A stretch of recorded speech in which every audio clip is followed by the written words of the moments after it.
வணக்கம், welcome to சுவை six. இன்றைக்கி சாம்பார் பார்க்கலாங்க. பருப்பு வந்து பாத்திரத்தில் வேக வச்சுக்கிட்டேன். அதுக்கப்புறம் குக்கரில் வச்சேன்.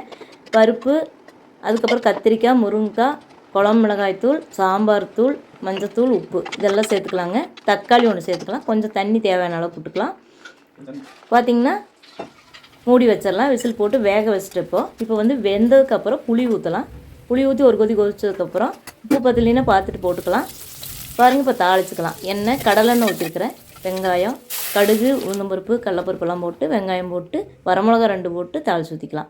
கொத்தமல்லி தழை போட்டுக்கலாம். செமையாக இருக்குங்க இந்த சாம்பார். பார்த்திங்கன்னா டேஸ்ட்னால் அட்டகாசமான டேஸ்ட்டாக இருக்கும்.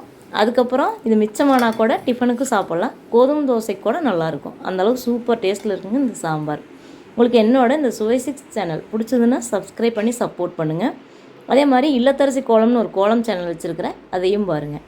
அது சூப்பராக இருக்குங்க. தேங்க்யூ.